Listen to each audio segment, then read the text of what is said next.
Let me see. Can everyone see the screen? Yes. Okay, great. So thank you everybody for coming. This is, navigating the system for people with developmental disabilities. This is a workshop that the Link department conducts on a regular basis. And if you go onto our website, which I'll show you at the end, you can always see what's coming up as far as the free workshops go. All right, so, okay, why can't I turn? Okay. Just a minute while I figure this out.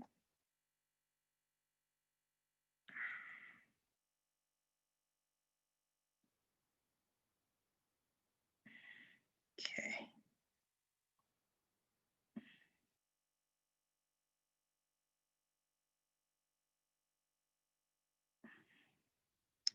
All right. Here we go. Okay. So we're going to start with what is OPWDD. So OPW is the Office of People with Developmental Disabilities. They are the state agency that governs the services we provide, and they also provide the funding for the services we provide. All right. So, in our field, we usually just call OPWDD OPW. So probably for the remainder of this presentation, I'll refer to them as OPW. So, you know that I'm talking about OPWDD. So each county has their own DDRO and their own regions. And we on Metro New York is Region 4.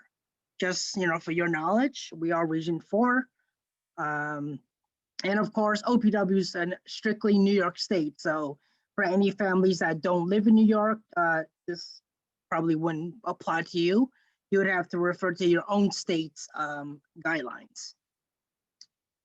Okay, so the front door of OPW is essentially their eligibility office. It's just a name for their eligibility office.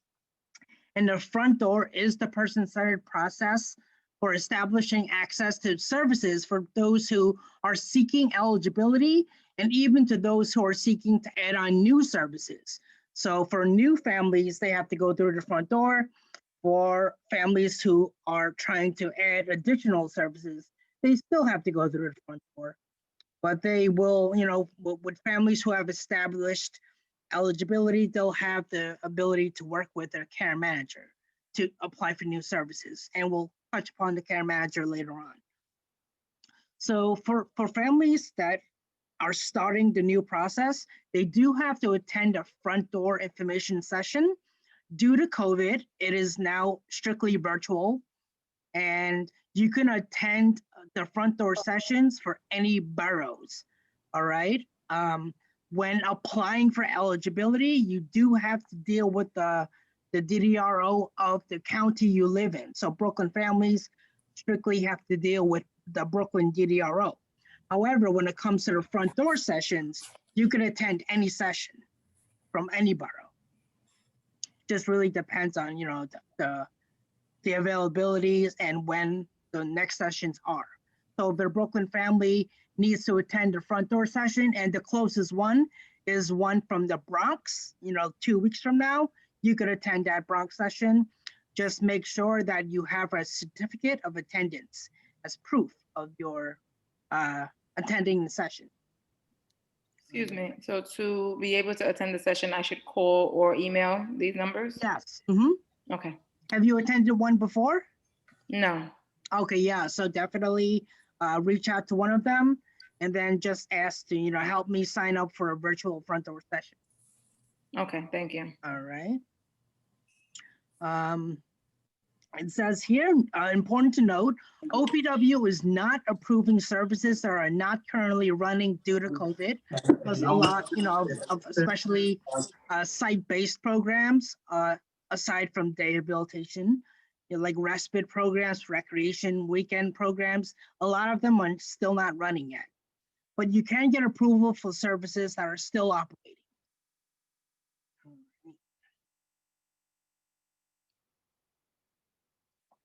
So who is eligible for OPW services? So anyone who is diagnosed with an intellectual or developmental disability, and the developmental disabilities include autism, cerebral palsy, Down syndrome, um, certain neurological impairments, seizure disorders that will be reviewed on a case-by-case basis by the front door team. The diagnosis has to manifest itself prior to the age of 22. So the documents that you're going to be sending to OPW have to show that the diagnosis was before the age of 22. In the case of traumatic brain injury, if the injury occurred before the age of 22, is potentially eligible for services. You know, OPW will review the situations. But if it occurs on their 22nd birthday or afterwards, they're not going to be able to get services through that TBI diagnosis alone. All right. So the diagnosis has to show that it's long term, and you know, as we know, it is essentially from birth to end of life, right? The diagnosis kind of stays with the person. And one of the most important areas that OPW looks for is the substantial functional deficits of a person's daily living skills. And this is kind of where we're going to type into the psychological evaluation with the adaptive testing. All right. So the OPW really needs to see that the person's ADL skills are impacted greatly on a day-to-day basis. Any questions so far? Okay. So how does somebody find out if they are eligible for services? So OPW looks for specific documents and paperwork to review in the eligibility packet. The first one would be a general medical assessment, which is basically an annual physical, a printout of a medical, visit to medical doctor, and it's going to have to be within 1 year old when they receive it. A psychosocial evaluation, which is essentially a social history report of the person. Any licensed medical social worker can complete the psychosocial evaluations. And OPW does ask 1 year as well. It has to be within 1 year old of when they receive it. The psychological evaluation is done in 2 parts. The first part is to test the IQ score. So now intellectual disability is an IQ score of 69 and below. All right, so 69 and below will diagnose an intellectual disability. And the gold standard that OPW really looks for is the Stanford-Binet 5th edition. That is the gold standard testing tool for the IQ scoring. Other tools are accepted, but it's generally seen that the Stanford-Binet is the gold star. With adaptive testing, this is where it ties into the substantial deficits of a person. The clinician will interview a person close to a person being evaluated. So this portion of the psychological does not involve the person being evaluated. It involves a caretaker or family friend who really knows the person very well. And the clinician will go over a subset series of activities of daily living, and they're going to really measure how independent a person is in all these areas. It is important for the family to really think of the person on their worst day when it comes to adaptive testing. So if the clinician asks, can Johnny brush his teeth? Can Johnny wear weather appropriate clothing? The family member really has to remember, can Johnny do these things on a consistent level without any prompting from anyone? So it's kind of really where, and this area is kind of where parents sometimes tend to over-report, and it will affect their eligibility. because an adaptive composite score of 69 or below will be likely eligible, but if it's above 69, it might affect eligibility. They might be more lenient for younger children, but for adults, it's really going to be hard to establish eligibility if they have a very high adaptive composite score. And for any other diagnosis other than intellectual disabilities such as autism, they're going to require specialty reports such as the ADOS. So the ADOS, well, I forgot to mention that for the adaptive testing, the gold standard for OPW is the Violin 3, third edition of the Violin. Okay, so that is the gold standard for adaptive testing. But they also do, I believe, take the ABAS, ABAS. Now back to the autism evaluations. For anyone who is diagnosed with autism, the ADOS, second edition, is the gold standard testing tool. It stands for the Autism Diagnostic Observation Schedule. And for any other kind of condition, like cerebral palsy, seizure disorders, they're going to require additional medical reports, such as from the neurologist, to kind of highlight how this diagnosis will impact the person on a daily living situation. Right? Any questions at this point? Okay. The email for the person for the Bronx, I emailed them already and got a response saying that they're out of the office in 2018. Okay, so you might want to also reach out to some of the other contacts then. That's what I'm doing. I'm just letting. Okay, yeah. Yep. Okay, let's see here. Okay. I do have a question. For the assessments, you're doing your own assessments or they're doing their own, or do they want yours and then they're also going to do theirs? So we do the family can go to any Article 16 clinic, which I'm going to be covering I think the next slide or so. So Article 16 clinics are able to do these assessments. Okay, and you said how old can the assessments be? Because my son was assessed by NYU February of this year. Oh, that should be good. So for the annual physical, it's 1 year. For a psychosocial, it's 1 year. For a psychological, it can be up to 3 years. Perfect. All right. Thank you. Yep. Anyone else have questions before we kind of move on? Okay, here we go. So how does somebody access these evaluations? So if somebody has Medicaid, they can go to an Article 16 clinic and the Medicaid will typically cover the cost of the evaluations. If you want to come to our clinic, you can call this number listed over here to make an appointment, 212-273-6100 at extension 4998. And then we also have other clinics listed on the website, and I'll show you how to find those when we visit the website. Now, for anyone who does not have Medicaid or doesn't qualify for Medicaid, they can potentially go through free evaluation grants that agencies do have. And it's generally, not every borough has these grants. So we have listed a limited, amount of agencies that do have grants for each borough.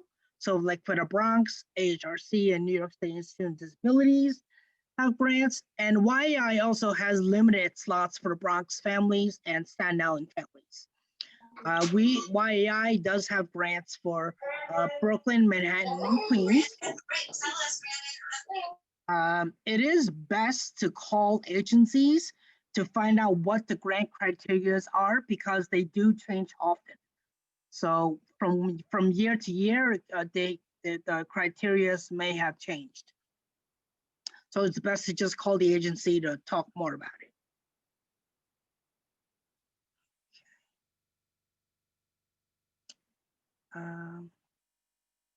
Okay. Let me erase these. I don't know. Okay. So what happens after somebody gets their evaluations? This is when you want to submit everything to the front door for them to review. The eligibility packet should include that annual physical, the psychosocial that's within 1 year old, the psychological that's within 1 year old. Psychological that's within 3 years old, and then the other documents as needed, such as the neurology reports for any seizure disorders or the autism evaluation, which would contain the ADOS or maybe the CARS. And then there's the OPW transmittal form, which you could simply Google OPW transmittal form and then put PDF at the end of the search. And the PDF file actually pops right up, and that's the first search option is the PDF pops right up. So that's actually, yeah. Anyone have a question? Nobody had a question? Okay. And I'll show you, I can show you the transmittal form and what it looks like a little later on. Can you hear me now? Yeah, I can hear you. Yes, yeah. I'm sorry. For That's the okay. neuropsychology, the evaluation, Yeah. You said it's valid for 3 years. Up to 3 years, yes. Up to 3 years, yeah. It doesn't matter if the evaluation was done privately? As long as it contains what OPW is looking for, which is an IQ score and adaptive score. Okay. Yeah. All right. Thank you. Thank you. Problem. No problem. If any family isn't sure whether their psychological has the things that it needs, you can reach out to your classroom social worker and we can help you with that too. Yep. And you can also reach out the link as well.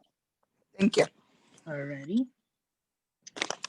So with the OPW eligibility, submitting the paperwork to OPW's front door, more and more they're asking families to work with CCOs, the care coordination agencies.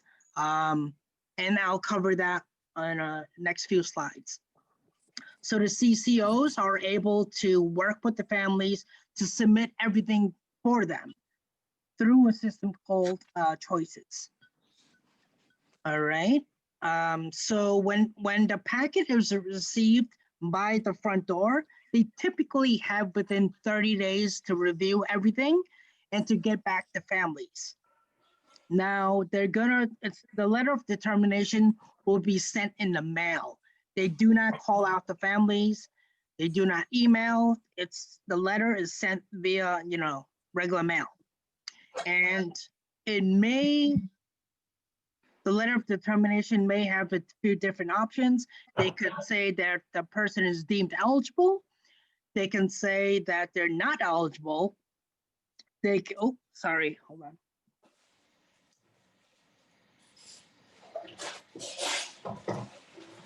It just turns off when there's no action. So the letter can either state eligibility is granted, eligibility is not granted, and then you have the choice of appealing the decision. The letter can also state that the packet is incomplete and they need to see either additional information or updated information, because families do tend to sometimes mail out old evaluations that are outside the time frame they need. Or in the case of younger children, they might be granted provisional eligibility. And then this is for children under the age of 8. So around their 8th birthday, around, like 7 months, 7 years, 5 or 6 months, OPW is going to request the child be reassessed. And then they will grant, quote unquote, permanent eligibility, depending on the evaluations for that.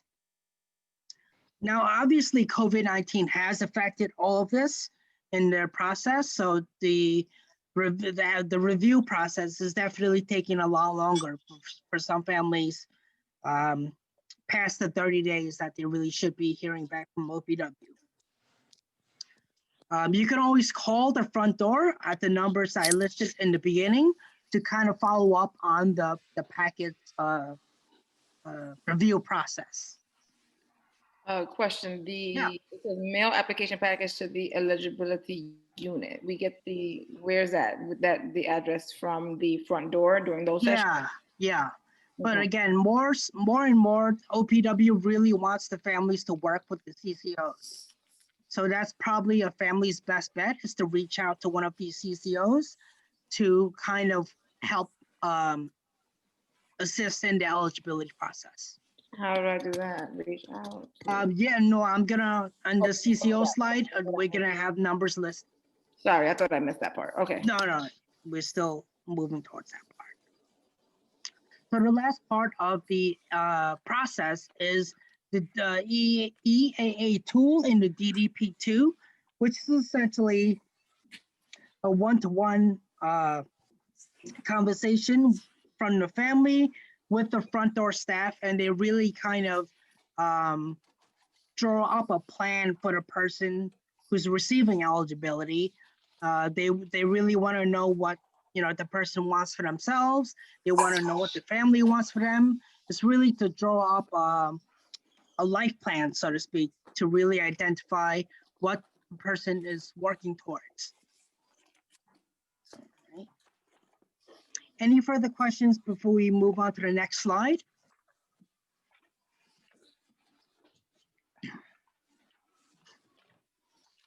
Okay. And now, stop moving again. My apologies, I have to stop sharing and then I have to reshare. Don't know why this is happening.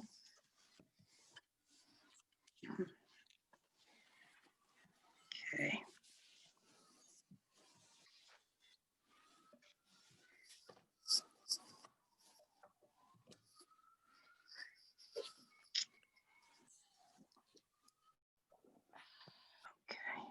Here we go. Okay. So what is case management? This is where the CCOs come into play. So the care managers used to be known as Medicaid service coordinators. So if you ever heard that term, they are no longer MSCs, they are now care managers. In the three CCOs that serve Metro New York City are Care Design New York, Tri-County Care, and Advanced Care Alliance. You see, we listed some numbers that you can reach out to. So the care managers essentially do what the MSCs did. They are essentially the caseworker for the family, for the person with the disability, and they're able to help them apply for new services, to manage services, to help manage benefits and entitlements, such as applying for accessoride or food stamps. They kind of do all that for the family. And they also now focus a lot more on a person's behavioral health and medical health as well, which is something new that, the MSCs didn't really do so much of, but now the care managers do. The CCOs are also able to help the families before they're the care managers. They are intake specialists. So you work with the intake specialist at the CCO of your choice, and they help you to apply for eligibility. Once somebody gets eligibility, they transition to care management. All right, so now care management is the service that's going to be moving forward once eligibility is established. For families who didn't have Medicaid but now got eligibility, there are non-Medicaid service coordinators at different agencies that can help with the short-term process of applying for Medicaid. And then once they have the Medicaid, they can sign on to a care management agency. And the way they do that is they apply for Medicaid waiver services, which we'll cover later on. All right. So for any families here that that have yet to start the eligibility process, it is recommended that you link up with one of the CCOs to really have them help you throughout the process, and they will help to submit everything to OPWs for eligibility review. And these are the contacts. And everybody will get a copy of the slides. So you'll have the information. Okay. So family support services are a subset of services that a family or person can receive once they get OPW eligibility. Medicaid is not required for these services. So for those families that didn't have Medicaid and they just got eligibility, they can still apply for these services. We listed examples of family support services, the first one being family reimbursement, which is where certain items and services can be reimbursed by the family by submitting it to agencies who offer family reimbursement for these boroughs. These are borough-specific services, so not each borough of like for instance, YAI does not have a grant for family reimbursement for Bronx families. We do for Manhattan, Brooklyn, and Queens, but unfortunately not for the Bronx and Staten Island families. That's just the way the grants work. So family support services are important to keep in mind. They're borough specific. Not each borough has the same programs.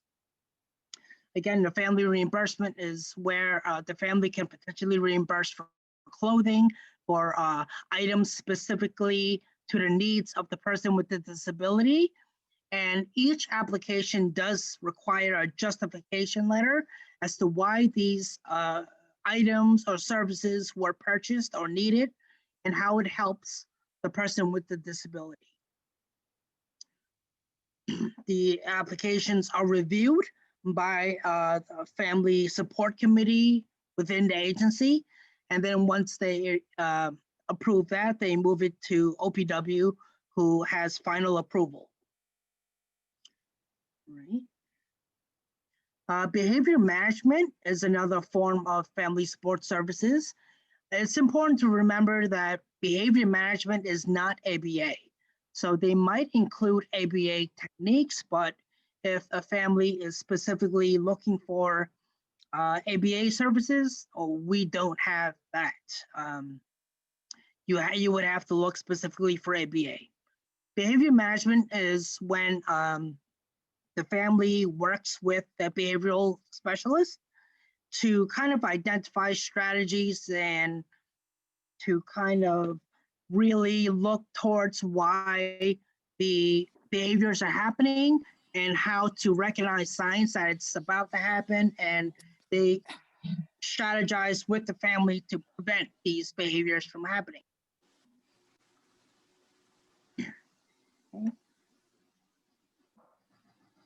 Short-term skills training is another form of family support services, and these are unique programs that focus on the specific skills. Like for example, YAI has an independent living skills program that is geared towards people above the age of 18, and it's a short-term program that focuses week to week on different skills that help with independent living skills. Another an example of short-term skills training is the ballet yoga program that we have for Brooklyn families. And then we also have social skills for Brooklyn kids.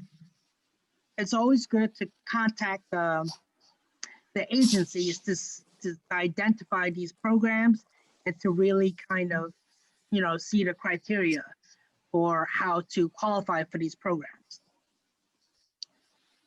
Parent training is another example of family support service, and that is where the parent gets to sit in on workshops and series of identifying strategies, to really work out the anxieties that they might have in caring for a child with disabilities. And again, please contact the agencies to ask if they have parent training and to ask, if they have it for that borough that you live in. Crisis intervention is another form of family support services. It is kind of, once somebody has a crisis case, they can come back to it, but it's meant to be short term, right? The crisis team works on to resolving the crisis, and they provide short-term counseling, they provide short-term case management and linkage to appropriate services in resolving the crisis at hand. For example, the crisis could be that, the family is not able to make rent, and the crisis team will work with the family to kind of maybe apply for a one-shot deal or any kind of other strategies to help the family resolve the crisis. Once the crisis is kind of averted, so to speak, the service ends. However, if another crisis comes up, you can always just call back your crisis worker and they will be there to help you out again. As you can see, we listed some contacts for each borough for the agencies that provide crisis intervention. Right. So each borough does have a family support directory that when I show you our website, I'll show you how you can find the directories. We did include a link here. Now each directory is compiled by OPWDD. They reach out to all the agencies to update services, and then once everything's compiled, they put it into this directory, and at each family support fair, which is something that used to happen pre-COVID. COVID did interrupt all the family support fairs that we usually have. And they have it on an annual basis, like Brooklyn, Queens, Bronx, Manhattan. Every year they have this family support fair where all the agencies are there and they kind of have all the services and flyers on the table. And it's really recommended that if you are able to ever attend a family support fair, please do so. And also there are there's family advisory councils and DD council meetings that take place every month.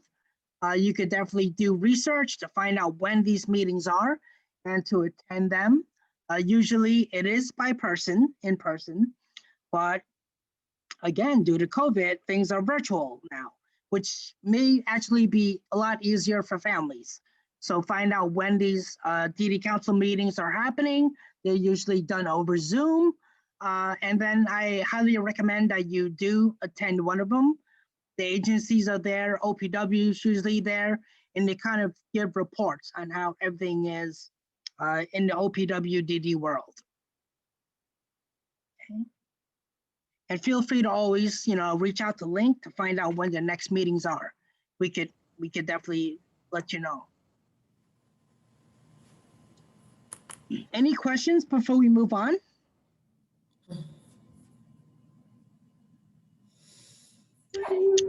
Yes, if you don't know how to offload the thing you're talking about, how can somebody get through on it? What do you mean?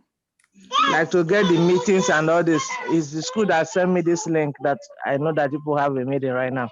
But if you don't know how to do this, how are you gonna go about it? Well, you could always reach out to the school for information, and then you can always reach out to YEI Link. Ngozi, this is Sarah. You can reach out to me. I can walk you through it. Yep. Okay, love. Okay. So Medicaid waiver is the other subset of series like family support is usually short-term, but something that families can utilize once they get eligibility. Medicaid waiver are long-term ongoing services, and they do require the care manager to be in place, and they do require Medicaid. Somebody has to have Medicaid. All right, so Medicaid waiver does a couple of things. It allows the person to be seen as their own household. The Medicaid waiver status allows the person to be seen as their own household, so only their income is counted when applying for Medicaid and potentially SSI as well. And it also allows the person to receive these services, because Medicaid, as you know, is usually health insurance. People have Medicaid and they see doctors and therapists and nothing more. So with Medicaid waiver, the person is allowed to receive these ongoing services. As you see here, we listed examples. A lot of them, like DAHAB, supportive employment, residential opportunities, they're geared more towards 18 and older. So I don't think that we have any parents here, because this is an MSA meeting. Does anyone, am I gonna have to cover this in great detail? Okay, so I'll just focus on community rehabilitation and respite for now. And then self-direction is actually another thing that we have an upcoming workshop on, and I'll show you that. So ComHab is a one-to-one service where the ComHab worker works with the person with disability on a series of goals that they come up with during their initial intake meeting. For example, let's just use Johnny for example. If Johnny wants to learn how to brush his teeth, learn how to tie his shoes, and to learn how to make his bed, the ComHab worker will work with Johnny to attain these goals. Now, when these goals are either completed, like they mastered the skill, they can just choose another goal to work on. Or if it's apparent that Johnny is not going to be able to, make his bed, they just move on to another goal that's more obtainable. So I know that for OPW recently instituted a mandate that children under the age of 13 do not get approved for ComHab, because I don't know, they see it like, I don't exactly know what the reasoning is, but I just do know that children under the age of 13, except for extenuating circumstances, don't usually get approved for community rehabilitation anymore. If they were receiving the service, they do get to keep it, but new families aren't able to get ComHab. Respite services are broken into kind of different categories, like in-home respite, after-school respite, holiday respite, weekend recreation respite, and these are all services that are currently suspended due to COVID, especially site-based, programs like after-school and holiday respite and the weekend recreations. They're all suspended currently. If you're interested in applying for respite services, work with your care manager. And again, the care manager has to be in place, and they are the staff that applies for these services for the family. Only the care manager can submit these documents to OPW. Okay. And again, like I said, for anyone who ages out of the school system, whether it be 18 or 21, they do have the option of going to day rehabilitation programs. And depending on their level of independence, there are different settings for that. If anyone wants to apply for gainful employment, they first have to have Access VR, and then they tell their Access VR caseworker that they want supported employment with YAI or with another agency, and they get to work with a job coach who can help them to obtain and maintain employment.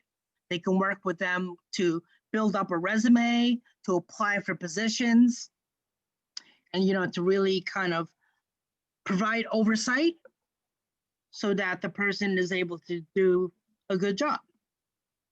Anyone who wants to get into OPW residential placement has to work with a care manager, and the care manager works with the OPW residential liaisons to identify the most appropriate settings for them. Now, self-direction is a service modality. It's not a service in itself.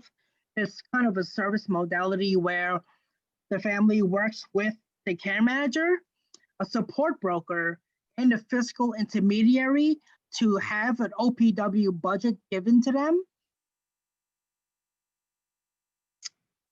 Did I lose connection? Can anyone hear me? We can hear you. Okay, yeah. The participants kind of just like disappeared on me. Okay, so when it comes to self-direction, it is a very involved process where the family is expected to do a lot of the work because you are technically self-directed. And like I said, we do have an upcoming workshop, and I'll show you that when I go to our website on how to sign up for it.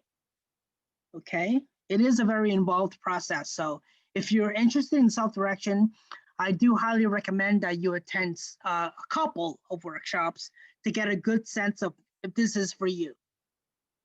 But it does give families the ability to purchase services that are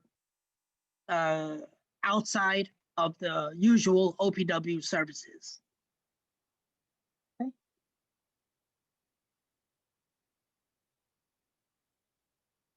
And stop moving once again. Okay.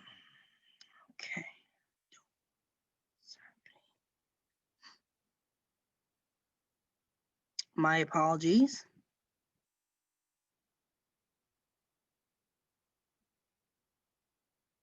Okay.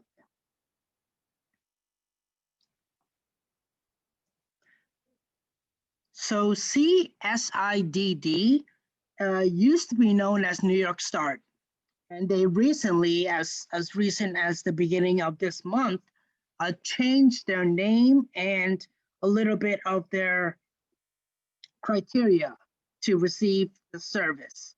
CSIDD stands for Crisis Services for Individuals with Intellectual and Developmental Disabilities. The service is meant for people who have dual diagnoses of intellectual or developmental disabilities, as well as a mental health component of the diagnosis, such as, like schizophrenia or psychosis, anything like that, mental health component.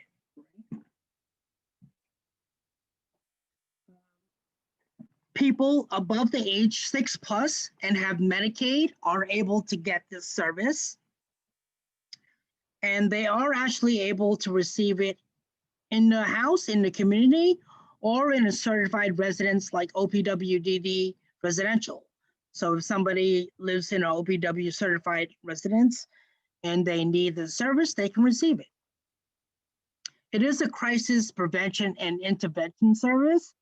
So the CSI team, as they're now called, they used to be called the START team, but now I'll refer to them as the CSI team. They're able to work with the families and programs, including school settings, to develop a plan of crisis response, consultation, training, and respite.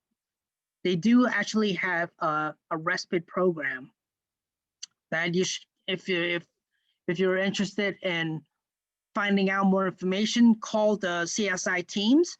YAI provides CSI service for Manhattan, Queens, and Bronx families. And then SUS, Services for the Underserved, provide services for Brooklyn and Staten Island families. And the CSI team, again, is able to really work with kind of anyone, whether it be the family, the teachers, the day hab staff, and they even have been known, like when they were they've even been known to work with police precincts to kind of train the officers to work with our population. So that's definitely something within their repertoire. Okay. So medical services under Article 28 and Article 16. So Article 28 is really overseen by the Department of Health, and OPWDD eligibility is not required to be established under Article 28 as long as you have the correct medical insurance, which is usually Medicaid. You can receive these services. So medical services include primary care, pediatrician. We have dental specialty dental clinics. We also have podiatry, neurology, ophthalmology, audiology. Not every clinic provides that service. It really depends on if they have the clinicians or not. So over here on the bottom, you see to make an appointment for YI's Article 28 services, please call 212-273-6272. So now for the Article 16 services, such as the evaluations, like the psychosocial, the psychological, and the autism testing, you do need to have Medicaid to go through an Article 16 clinic. Otherwise, as I previously mentioned, there are evaluation grants that you can look into. But typically, if you have the OPWDD services, eligibility, and Medicaid, you can get the evaluations. There's mental health services like psychotherapy, family counseling, group counseling, and even collateral therapy where the parent is actually able to get the therapy through the child's Medicaid. And that's definitely something that's underutilized. It's a really good way of the family to really kind of receive ongoing help and therapy. So if that's something that interests you, call 212-273-6100 at extension 4998. And that's our Article 16 services. And of course, that includes OT, PT, and speech, the occupational, physical, and speech therapy. Children can receive it at Article 16 clinics. Even if they receive it at school, they just have to ensure that they're working on different goals. So at school, if they're working, if they work with their an OT on how to brush their teeth, they could go to an Article 16 clinic, get OT services, and learn how to, tie their shoe. Just make sure it's different goals from what they're doing at school. All right. And of course, our website has the clinic guides that, again, I'll show you at the very end. Anyone have any questions at this point?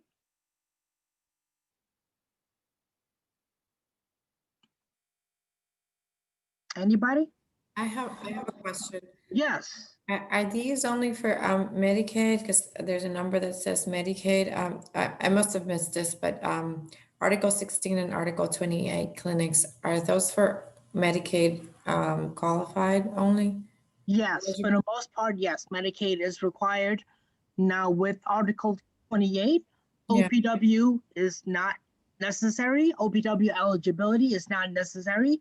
For Article 16, the person must be eligible with OPWDD. Okay. All right. And yes, Medicaid is the accepted insurance. Okay. All righty. Okay, let's move on. So our clinics, ever since COVID-19 hit us, we actually we do provide COVID-19 testing at all of our sites, our premier healthcare sites. We do offer the swab, and we do offer the PCR testing that is more accurate, but you don't get the results right away. And we also do the antibody test. The insurance is billed directly, so nothing comes out of pocket for the family. But you do have to schedule an appointment. It's not really recommended that you just show up, you know, because we do have to maintain social distancing and all of that. So the clinic really does know that you're coming in. Please don't just show up. Although, you know, it says here that you can make same day appointments, but, you know, you still have to call. So please call 212-273-6272 for that if you need COVID-19 testing, whether it be the rapid results or the PCR testing. Okay. And we also created a COVID-19 database where you can search all these different areas listed here. And we have really developed an entire database that we've gotten compliments on from families and professionals. And it really is, it provides you a lot of different resources in all these different areas. And I think I can show you the website now. Okay, so before I show you the website, I just want to, you know, kind of remind everyone that OPW is always a changing system. It is best to always call the agencies that you're working with to ensure that nothing has changed. YAI's link department, which I work in, is the information and referral department. We can always be reached at this number you see on the screen. We can be reached at the email address that you see here, link@yai.org. And then yai.org is our website, which I'm going to go to now. You can always reach Link. So if you call us and nobody picks up, leave a message, please. And then we have 2 business days to get back to families. If you send us an email, we usually get back to you within 5 business days or less. All right. So now I am going to wait before we go to our website. Does anyone have any questions? No. No. Okay. All right. So let me exit here. First, I'm going to actually show you the transmittal form. All right, so I'm going to share this. So this is what the transmittal form looks like. And again, you could literally just search Google OPWDD transmittal form PDF, and this will pop up on the first selection. It's essentially a cover letter for the packet, eligibility packet. Section 1 is demographical information. Section 2 involves the information for the parents. And then if you're filling this out, section 4, you only want to click number 1, check off number 1, because you're not requesting services at this time. You're just requesting eligibility review. So click box number 1, only section 4. Okay. So this is the transmittal form. Now let me get out of here. Okay.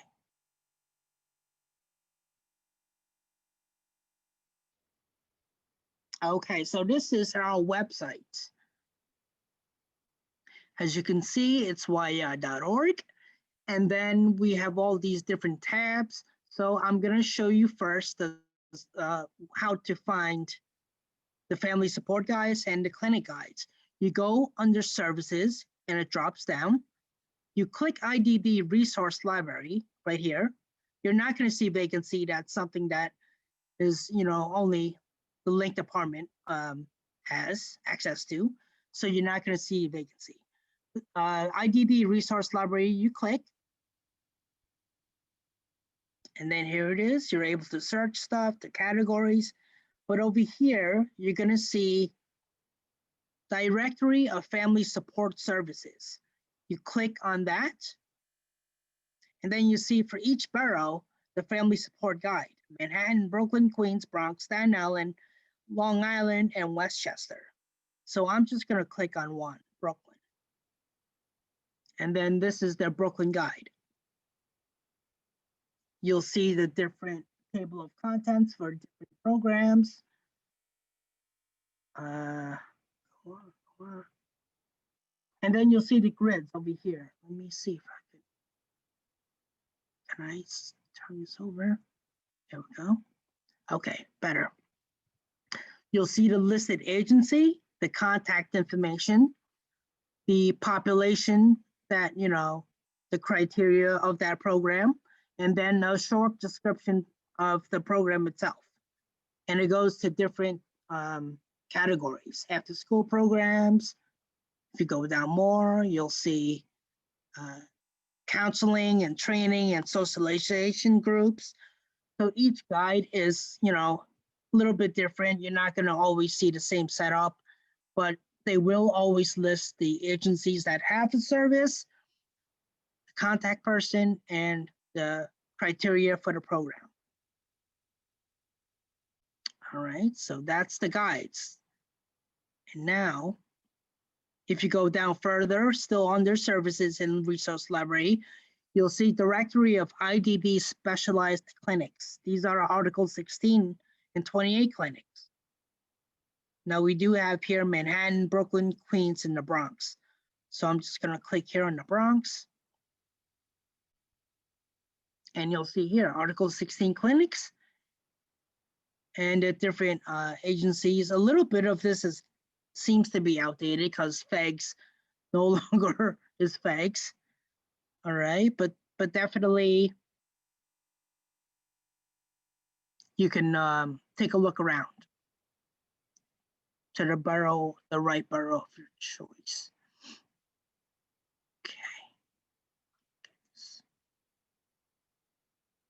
Okay.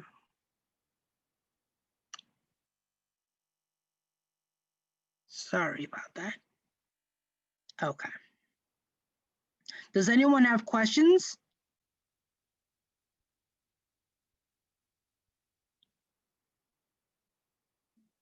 Anybody? Okay.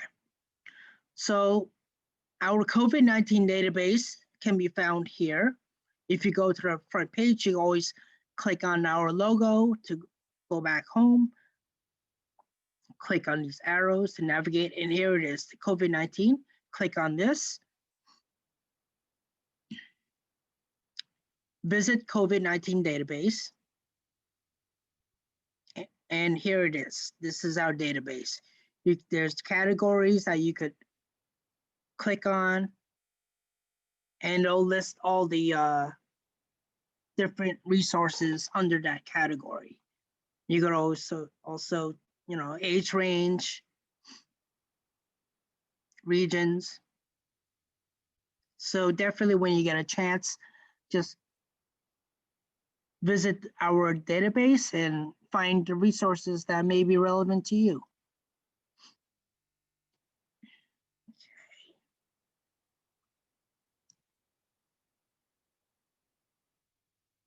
So at this point, I am going to stop sharing my screen.